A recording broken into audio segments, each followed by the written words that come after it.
जय भीम। जय भारत, जय संविधान,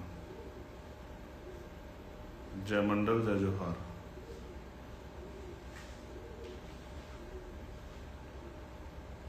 आज का ये महत्वपूर्ण लाइव जिस पर मुझे आपसे बात करनी है, जो एक महत्वपूर्ण घटना भारत में घटी है, उसको लेकर मेरे मन में बड़ी पीड़ा थी। मुझे लगा कि ये पीड़ा आपसे शेयर करनी चाहिए। प्यारे साथियों, आप सभी को जय भीम, जय भारत, नमो बुद्धाय, जय गुरुदेव, धन गुरुदेव, जय मंडल, जय जोहार।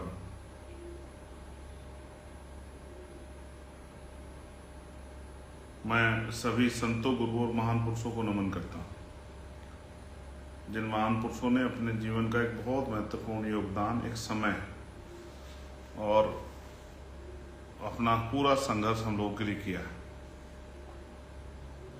प्यारे साथियों, देश पे एक विपदा की घड़ी आई और इस विपदा की घड़ी में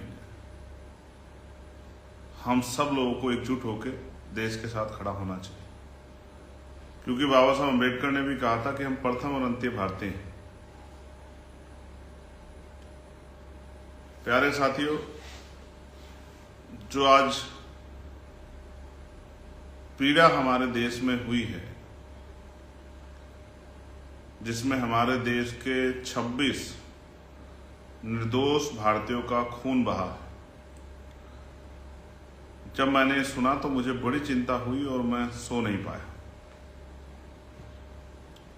मैंने लगातार कोशिश की कि घटना पे मेरी निगाह बनी रहे, और क्योंकि तत्कालिक रिएक्शन जो है बिना जानकारी के वो बड़े कठिन होते हैं, इसलिए तत्कालिक रिएक्शन ना देकर मैं इंतजार करता रहा कि सरकार क्या क्या कर रही है। प्यारे साथियों, एक बात मैं स्पष्ट कर देना चाहता हूं कि हमारे 26 निर्दोष नागरिकों पर जो हमला हुआ है, उनकी जो शहादत हुई, इस विषय को किसी भी तरह स्वीकार नहीं किया जा सकता है।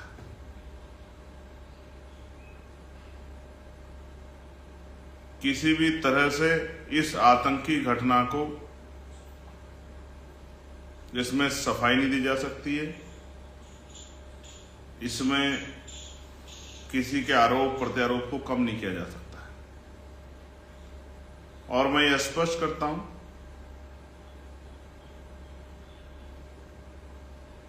ये हमला हमारे देश पे हमला है, हम सब पे हमला है।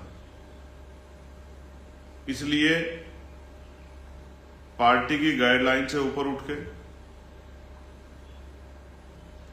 मैं उन देश विरोधी ताकतों को ये कहना चाहता हूं कि भले ही हम देश स्तर पर, पार्लियामेंट में या सड़कों पर सरकार के खिलाफ अपने हक अधिकारों के लिए रोज लड़ते हों, लेकिन आतंकवाद के खिलाफ हम सब लोग देश के साथ खड़े हैं।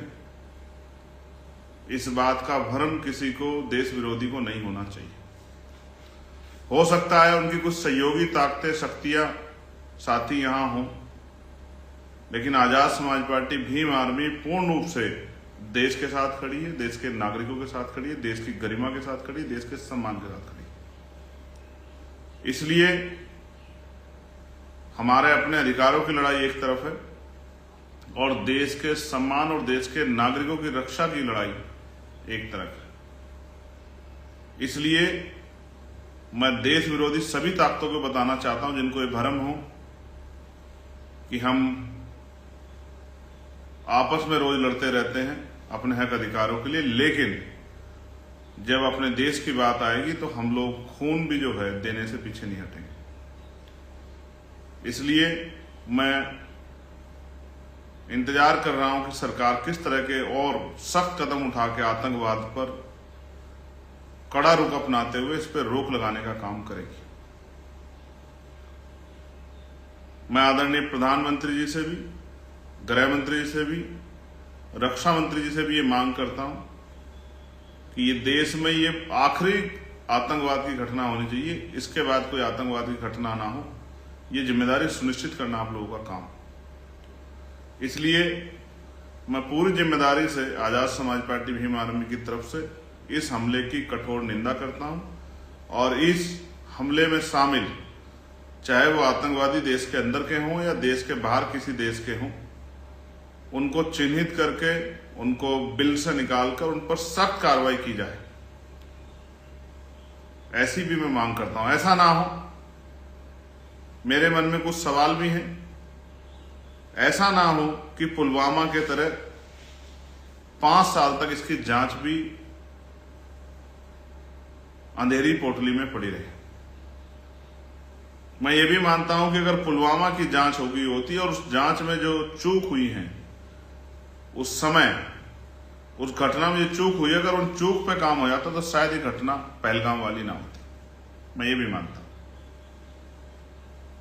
मैं ये भी मानता हूं कि कुछ कहानियां भी ऐसा लगता है जैसे रची गई, हालांकि मैं देश के साथ खड़ा हूं, जिनमें धर्म के आधार पर हिंसा की बात की गई, लेकिन वहां मैं ये भी मानता हूं कि आतंकवाद का कोई चेहरा नहीं होता, उसका कोई मजहब नहीं होता, उसकी कोई जाति नहीं होती, उसका कोई जो है उसके दिल में आतंकवादी साधु नहीं होते, संत नहीं होते हैं।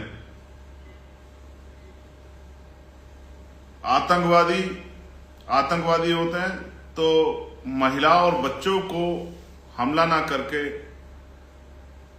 जिस तरह की बात बताई गई सिर्फ पुरुषों पे हमला किया गया, ये भी कई सवाल खड़े करता है। हालांकि मैं स्पष्ट कर दूं कि चाहे एक व्यक्ति के साथ भी अपराध होता तो भी हम इतने सख्त होते। साथियों, गंभीरता से हमें इस बात पे भी नजर रखना है कि सिर्फ इस वजह से कि सरकार कार्रवाई कर रही है, इससे सरकार का अपराध भी कम नहीं हो जाता। वहां की पूरी सुरक्षा की जिम्मेदारी केंद्र सरकार पे है। केंद्र सरकार ने लापरवाही क्यों बरती? मुझे जानकारी मिली है कि इंटेलिजेंस रिपोर्ट थी, इंफॉर्मेशन थी कि इस तरह से टेररिस्ट होटल में रुक रहे हैं। फिर जहां इतने टूरिस्ट पहुंचे हुए थे, वहां पर सुरक्षा व्यवस्था क्यों मजबूत नहीं थी? सीआरपीएफ, सेना, जम्मू कश्मीर पुलिस, राष्ट्रीय राइफल्स, 4 सुरक्षा भेदी जो चक्र है, उसमें कश्मीर है, हमारा बॉर्डर है। फिर अचानक ऐसा क्या हुआ कि सारे सुरक्षा चक्र को भेजते हुए आतंकवादी पहलगाम तक चले आए। और मैं आपको यह भी याद दिलाना चाहता हूं, पहलगाम वो जगह है जहां से अमरनाथ जी की यात्रा जो है वो होकर गुजरती है, और बहुत जल्द अमरनाथ जी की यात्रा भी चलनी। तो मैं प्रधानमंत्री जी से यह भी मांग करता हूं कि आप लापरवाही ना करें। अमरनाथ यात्रा में किसी तरह की त्रासदी ना हो, किसी तरह की कोई घटना ना हो जाए, लोगों के, श्रद्धालुओं के साथ कोई हमला ना हो, हिंसा ना हो। इसलिए बड़ी जिम्मेदारी से सख्त कदम उठाने की और आतंकवाद को चोट देने का समय अब है, उस पर आपको काम करना चाहिए। हालांकि प्यारे साथियों, मैं तो ये मानता था कि जब 370 हटाई गई, जब नोटबंदी की गई, जब यूनाइटेड टेरिटरी बनाई गई, तो ये कहा गया कि मिशन ऑल आउट चल रहा है, अब आतंकवाद वहां जड़ से खत्म हो गया, आतंकवादी भाग गए हैं। नोटबंदी से केंद्र सरकार ने आतंकवाद की कमर तोड़ दी थी। फिर ये अचानक से कहां से आतंकवादी आ गए जिन्होंने हमारी कमर तोड़ दी, हमारे लोगों को खून के आंसू रुला दिया। मैं इन परिवारों के बारे में सोचता हूं जिन परिवारों ने अपने घर के लोग खोए हैं, किसी ने अपना बेटा खोया, किसी ने अपना पति खोया, किसी ने अपना भाई खोया। मैं उनके बारे में, किसी ने अपना पिता खोया, मैं उनके बारे में सोचता हूं, उनके दर्द के बारे में सोचता हूं तो बड़ी चिंता होती है।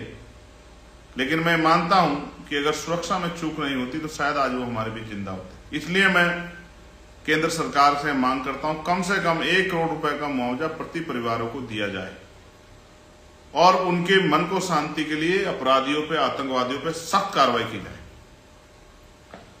लेकिन यह भी समझ नहीं आता, जहां जम्मू एंड कश्मीर में चप्पे चप्पे पे सेना का जवान, सीआरपीएफ का जवान, कश्मीर पुलिस का जवान, राष्ट्रीय राइफल्स का जवान दिखाई देता है, तो इतने बड़े स्थान पर कोई भी एक सुरक्षाकर्मी ना होना, आतंकवादियों का चुप आसानी से आना, 40 मिनट तांडव करना और फिर बिना मुठभेड़ के चला जाना, यह भी मेरे मन में बड़ी चिंता पैदा करता है कि ऐसी इतनी घोर लापरवाही क्यों हुई।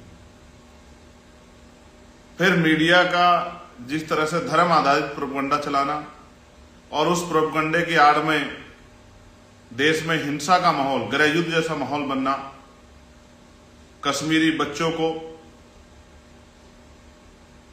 चाहे वो पंजाब में रह रहे हो, चाहे वो हरियाणा में रह रहे हो या उत्तराखंड में रह रहे हो, दिल्ली में रह रहे हो, उन पर हमला करना।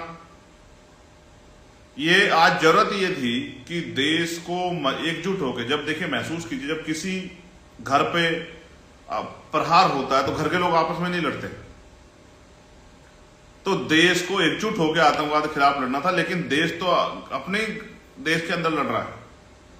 कहीं मुसलमान को जो है फेरी वाले मुसलमानों को पीट दिया, आगरा में गोली चला दी, 26 का बदला 26 सोच रहे। अपने देश के लोगों से क्यों लेना चाहते हो? आतंकवादियों से जाकर लोहा लो जिसको लेना है, सेना में भर्ती हो जाओ, सेना में भर्ती होकर लोहा लो। तो यह भी समझना है कि आज देश को एकजुट होकर आतंकवाद के खिलाफ लड़ना है, ना कि देश के लोगों के खिलाफ लड़ना है। अगर मुसलमान इतने बुरे हैं तो सबसे पहले भारतीय जनता पार्टी अपनी पार्टी से मुसलमानों को निकाले, अपने मुसलमान लीडरशिप को। अगर वो इतने बुरे हैं, जिनको राज्यसभा में भेजा है, जिनको आरएसएस ने जो अपना मोर्चा बनाया, राष्ट्रीय मुस्लिम मोर्चा, पहले उसको खत्म करें, तब तो माना जाए कि भाजपा जो है मुसलमानों से नाराज है, मुसलमानों के ऊपर जो है हमला कर रही है।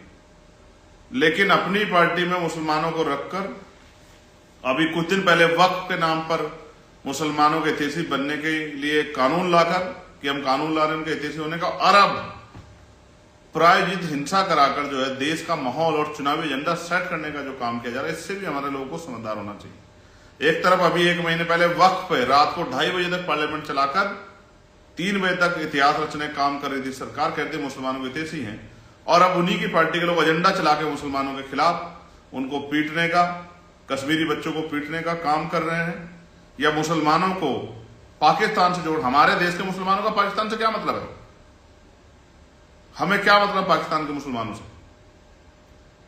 भारतीय मुसलमान भारत का है, और जरूरी नहीं कि मुसलमान कोई भी अपराध में शामिल हो सकता है। कई ऐसे लोग हैं जो पकड़े गए हैं जिन्होंने देश की खुफिया जानकारी, वो हिंदू धर्म से भी थे, जिन्होंने पाकिस्तान को या दूसरे देशों को देने का काम किया। और मैं कश्मीर के एजेंसियों पर लेकर चिंता में हूं। वहां इंटेलिजेंस का कितना बड़ा फेलियर है, लोकल इंटेलिजेंस का कितना बड़ा फेलियर है, पुलिस का, सीआरपीएफ का कितना बड़ा फेलियर है। हालांकि मुझे अपने देश की फोर्स पर गर्व है, कितना बड़ा फेलियर है। कोई वीआईपी के नाम पे चला जाता है, कोई फर्जी आदमी, और केंद्र की सुरक्षा लेके घूम लेता है वहां, बाद में पता लगता फर्जी था। अभी कितने आसानी से हथियार आ जाते हैं, हर जगह चेक पोस्ट है, नाके हैं, सब कुछ होते हुए भी इस तरह के वेपन लेके लोग आ जाते हैं। बड़े चिंता का सबब है, मन में बड़ी पीड़ा, कितने लोगों की जान चली गई और हम हाथ पे हाथ धर के बैठे रहे, और वो आए मारकर चले गए। कितना हीरोपन हुआ, कोई मुठभेड़ नहीं हुई, सिंगल गोली नहीं चली। मैं ये चाहता हूं, मेरे मन में इच्छा है कि इन अपराधियों को, आतंकवादियों को पकड़ा जाए और इनको फांसी की सजा दी जाए, जिससे कि अपराध करने से पहले 1000 बार उनके पैर कांपे जो आतंकवाद में लिप्त होकर या जिनका ब्रेन वॉश करके जो है, चाहे वो देश के हों, देश से बाहर किसी देश के हों, जिनको हथियार बना के देश में हिंसा कराई जा रही है और देश के लोगों का खून बहा जा रहा है। मुझे ये भी पता लगा मीडिया के द्वारा पीड़ितों को सुनने के बाद कि साहब उन्होंने धर्म देख के मारा। ये कौन सा मजहब है जो धर्म देख के मारने को सही सिखाता है? ये मुझे ये भी जानकारी मिली कि 1.5 घंटे तक ना कोई एम्बुलेंस पहुंची, ना कोई सुरक्षा का जवान पहुंचा। ये बड़ी चिंता का सबब है। जहां घाटी में एक गोली की आवाज मीलों दूर तक जाती है, वहां इतनी फायरिंग हुई, इतने लोगों की जान चली गई, तांडव हुआ सबका। मैंने सुना कि अगर कोई आ जाता, 1.5 घंटे लोग तड़पते रहे, मेडिकल फैसिलिटी मिल जाती, लोगों की जान बच जाती। ये बड़ा चिंता का सबब है। और ऐसा नहीं है कि आतंक पहले कठुआ में